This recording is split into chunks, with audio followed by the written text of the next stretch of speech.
যেমনটি বলছিলাম, বিএনপি মহাসচিব অভিযোগ করেছে যে অন্তর্বর্তী সরকারের ব্যর্থতার কারণে আইনশৃঙ্খলা পরিস্থিতির চরম অবনতি ঘটেছে। নিশ্চয়ই আপনি অবগত আছেন, হাদি হত্যাকাণ্ডকে কেন্দ্র করে আমরা কিন্তু দেখেছি আইনশৃঙ্খলা পরিস্থিতির আরও নাজুক বাস্তবতা।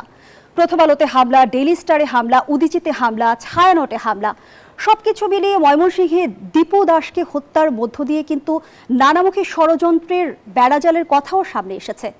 সরকার পদক্ষেপ নিচ্ছে, যৌথ বাহিনীর অভিযান চলছে, ডেভিল হান্ট ফেজ 2, তারপরে আমরা সন্তোষজনক পরিবর্তন কেন দেখছি না?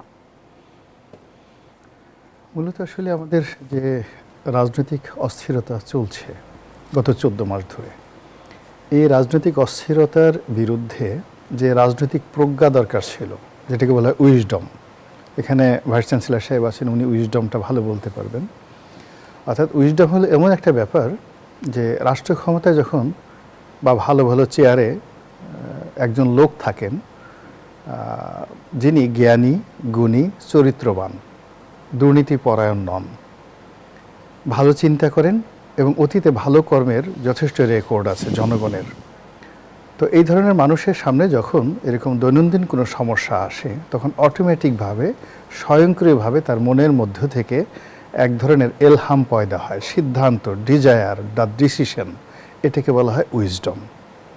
এখন কোনো চোরের মাথা থেকে কখনো উইজডম বের হবে না, কোনো ইবলিসের মাথা থেকে কোনো দিন মরে গেল আপনি সারাদিন যদি হাতুড়ি দিয়ে বের করেন ও কী করে চুরি করা যায়, ডাকাতি করা যায়, ব্যাংক লুট করা যায়, সম্পদ অর্জন করা যায়, সেই জিনিসগুলো সে আপনাকে বের হবে, কিন্তু উইজডম বের হবে না।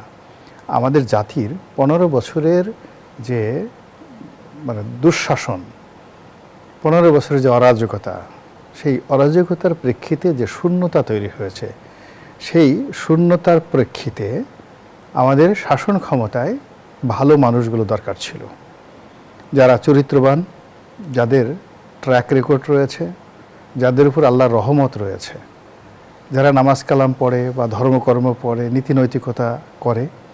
কিন্তু যে কারণেই করা হোক না কেন, এখন যারা দেশ চালাচ্ছে এদের অনেক লোক আছে, আপনি যদি তাদের ধাক্কা দিয়ে ফেলে দেন, কোনো কারণ যদি পশ্চিম দিকে পড়ে যায়, তারা ঘুরে হয়ে পূর্ব দিকে তাদের মুখ ঘুরাই ফেলবে, কোনো অবস্থাতেই পশ্চিম দিকে তারা মাথা ঘুরাবে না। এরকম ধর্মের সাথে এদের অনেকের বিরোধিতা রয়েছে। এদের নৈতিক জীবন, ব্যক্তিগত জীবন সম্পর্কে বহু প্রশ্ন। ফলে রাষ্ট্রীয় দায়িত্বের মতো একটা পবিত্রতম দায়িত্ব পালন করার জন্য যে আন্তরিকতা দরকার, যে নিষ্ঠা দরকার, যে চিন্তা দরকার, যে ধীর দরকার, যে ভীষণ দরকার, মিশন দরকার, সেটার অভাব ছিল বলেই কোনো কাজে বরকত হয়নি।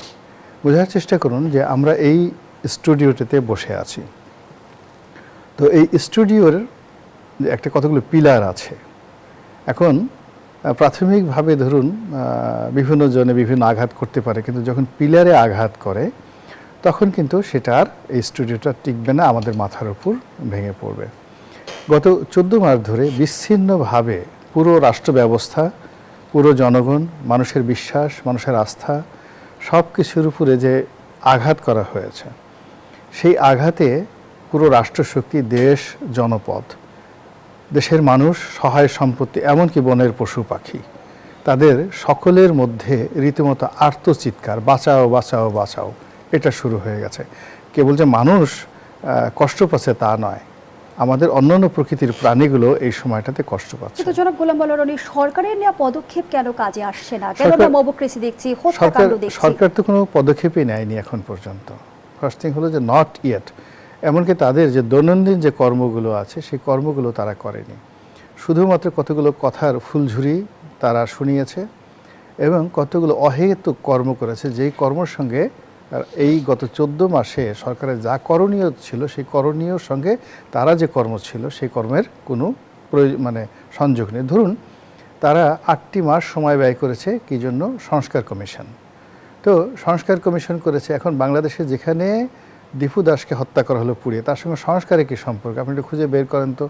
আচ্ছা ধরুন এখন তারেক রহমান সাহেব কালকে আসবেন বা 25 তারিখে আসবেন, তার জন্য যে নিশ্ছিদ্র নিরাপত্তা বহু তৈরি করা দরকার রাষ্ট্রশক্তির, সেই রাষ্ট্রশক্তির যেখানে ডেইলি স্টার এবং প্রথম আলোর মতো একটা পত্রিকাতে 100-150 লোক আক্রমণ করেছে লাঠিসোঁটা নিয়ে, তো 100-150 লোকের একটা মব যারা নিয়ন্ত্রণ করতে পারেনি, তারা তারেক রহমান সাহেব যখন আসবেন, কম করে হলেও 1 কোটি লোক এখানে নতুন করে তারা এই সমাবেশ স্থলে আসার চেষ্টা করবে, তারেক রহমান সাহেবকে দেখার চেষ্টা করবে, এবং এগুলোর মধ্যে সব যে বিএনপির লোক নট লাইক দ্যাট, অনেক উৎসুক লোক থাকবে, আওয়ামী লীগের লোক থাকবে, জামাতের লোক লাগবে, জামাতের লোক এসে দেখবে যে দেখি বিএনপির নেতা তারেক রহমান সাহেব আসে, আমরা দেখে আসি কত লোক আসলো।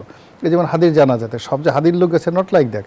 আমাদের বাঙালির তো প্রচুর কিউরিসিটি, এত কিউরিসিটি, তারা কিছু দেখে দাঁড়ায় থাকে। রাস্তায় দুটো বানর ঝগড়া করতেছে, অনেক বড় বড় ভদ্রলোক, পুলিশের বড় বড় কর্মকর্তা দাঁড়ায় দাঁড়িয়ে বানরের ঝগড়াঝাটি দেখতেছে, দুটো বিড়াল ঝগড়া করতেছে, খুব মজা পাচ্ছে, এমনকি দুটো পাগল ঝগড়াঝাটি করতেছে, তাও মানুষ দাঁড়িয়ে দাঁড়িয়ে 400-500 মানুষ দাঁড়িয়ে দাঁড়িয়ে পাগল দেখতেছে। আমি একদম নিজে অবাক হয়ে গেলাম, আমাদের ওই কারণ বাজারে একটা ন্যাংটা পাগল ছিল, উলঙ্গ জটাধারী পাগল, সে প্রায়ই ওই হোটেল সেনারগড়ের সামনে থেকে শুরু করে একেবারে ফার্মগেটের ইবনে সিনার ওই আলরাজি হাসপাতাল পর্যন্ত হেঁটে যেত। একদিন হঠাৎ করে দেখি সে পাগল হেঁটে যাচ্ছে, তার পিছে পিছে 300-400 লোক, ভদ্রলোক, জামা কাপড় পরা, মানে ন্যাংটা পাগলের পিছনে জামা কাপড় পরা পাগল, মানে সাধারণ মানুষ হেঁটে যাচ্ছে, পাগল রূপী মানুষ। তো এই হলো বাঙালির কিউরিসিটি। তো সেক্ষেত্রে তারেক রহমান সাহেব 17 বছর পরে আসছে, বিএনপির লোক যদি 1 কোটি হয়, ধরুন আরও 1 কোটি লোক তামসা দেখতে যাবে, বিএনপি লোক যদি 50 হয়, 50 লাখ হয়, আরও 50 লাখ লোক যাবে। তো যারা একটা মবকে কন্ট্রোল করতে পারে না, যেখানে হান্ড্রেডস লোক, এবং সেই 100 লোকের মব কন্ট্রোল না করার কারণে একজন স্বরাষ্ট্র উপদেষ্টা চাকরি চলে যাচ্ছে এমন একটা সময়, যার 2 দিন পরে একজন বাংলাদেশের কিংবদন্তির রাজনৈতিক নেতার আগমন ঘটবে। তো সব মিলিয়ে মির্জা ফখরুল সাহেব যে কথা বলেছেন আপনার প্রশ্ন মতো, উনি ভদ্রলোক মানুষ, এর চাইতে উনি বলতে পারেন না। কিন্তু বিএনপির নেতাকর্মীদের, সাধারণ যারা ভুক্তভোগী, তাদের ক্ষোভ অনেক বেশি। তারা আসলে ওই যে সমস্ত সরকারকে যারা প্রমোট করছে, বিভিন্ন ইউটিউবাররা রয়েছে, তারা যে ভাষায় মানে একসময় সরকারের প্রতিপক্ষে গালাগাল করতে, এখন সরকারকে গালাগাল করছে, এখন অনেক ভুক্তভোগী মানুষ ওভাবে গাল দিতে পারছে। কিন্তু সবাই তো আসলে গালাগালি করার মতো পারিবারিক শিক্ষা পায়নি। তো যেটা বলতে চাই সেটা হলো যে আপনারা আমাকে চাঁদের দেশে নিয়ে যাবেন, পোলাও কুরমা ঘি মাখন খাওয়াবেন, আরে বাবা তার আগে পিছন দিক থেকে যে আমাকে 4-5টা মানে মানে আক্রমণকারী প্রাণী আমাকে যে আক্রমণ করতে চাচ্ছে, সেটা থেকে আমাকে বাঁচান। আমাদের এখন আইন শৃঙ্খলাটা এরকম একটা ক্রাইং নিড হয়ে গেছে যে প্রতিটি মানুষ যে ঘুমাতে যাচ্ছে, ঘুমাতে যাওয়ার আগে তার এক ধরনের আতঙ্ক কাজ করছে, ঘুম থেকে ওঠার পর তার আরেক ধরনের আতঙ্ক কাজ করছে, এবং এই যে আতঙ্কের কারণে তার চিন্তা চেতনা, শরীর, মনে যে একটা বিষক্রিয়া তৈরি করছে, পুরো বিষ টেকনাফ থেকে তেঁতুলিয়া পর্যন্ত ছড়িয়ে পড়েছে জনপদে। এবং তার মধ্যে এই নির্বাচনটা কিভাবে শান্তিপূর্ণভাবে হবে, কিভাবে অংশগ্রহণমূলক হবে, কিভাবে ভোটাররা ভোট কেন্দ্রে যেতে নিরাপদ বোধ করবে, উৎসাহ বোধ করবে, প্রার্থীরা কি করে মানে মুভ করবে, যেখানে অস্ত্র উদ্ধার না হয়ে বরং আরও রাজনীতির ময়দানে অস্ত্র ছেড়ে দেওয়া হচ্ছে, গানমান দেওয়া হচ্ছে, তাহলে এইভাবেই তো আসলে নির্বাচন হয় না। ইতিমধ্যে 20 জন ব্যক্তিকে যারা নিরাপত্তা ঝুঁকিতে রয়েছে গানম্যান নিয়োগ দেওয়া হয়েছে। তো 20 জন এখন যারা অস্ত্র কি আসলে নিরাপত্তা নিশ্চিত করতে পারবে কিনা? না, নিশ্চিত করতে পারবে না, বরং এখানে আরও অনেক হানাহানি সৃষ্টি করবে। বোঝার চেষ্টা করুন, রাজনীতির ময়দানটা এরকম এত উত্তেজনা তৈরি হয়, সেখানে মাথা ঠিক থাকে না, মারামারি কাটাকাটি, এবং যখন সেটা আগ্নেয়াস্ত্র ছাড়া মানে লাঠি সোটার মধ্যে হয়, তখন একটু রক্তারক্ত হয়, হাড্ডি ঠাড্ডি ভেঙে যায়, এই পর্যন্তই থাকে।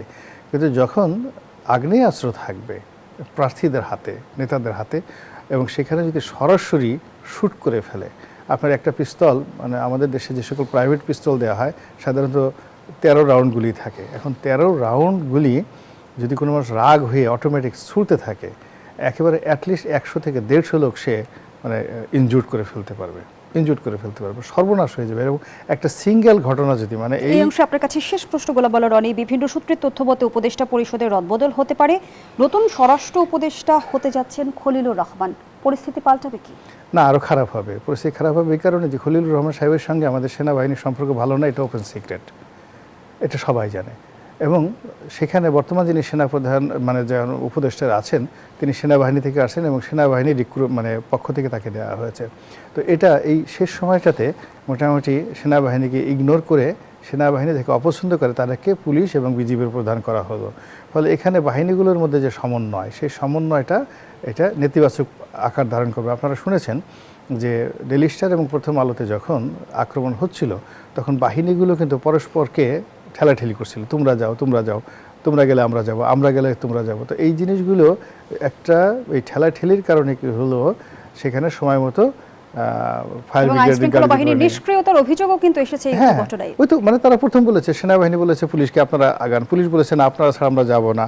তো এই কাজ করতে করতে এত বড় একটা দুর্ঘটনা ঘটলো। এবং এখানে যদি আবার খলিলুর রহমান সাহেব আসেন, আর খলিলুর রহমান সাহেবের সঙ্গে আমাদের সেনাবাহিনীর প্রধানের যে সম্পর্ক, এই সম্পর্ক নিয়ে নানা রকম রসায়ন একেবারে গত 14 মাসে এমনভাবে প্রকাশিত হয়ে গেছে, এটা অনেকটা দা কুমড়ার সম্পর্ক, অহিনুকুল সম্পর্ক। তো সেখানে যেখানে একটা যৌথ বাহিনীর কম্বাইন্ড অ্যান্ড কম্প্যাক্ট এই তিনটা শব্দ আমাদের অপারেশন দরকার নির্বাচনকে রাখার জন্য। অসংখ্য ধন্যবাদ জানাচ্ছি জনাব গোলাম মাওলা।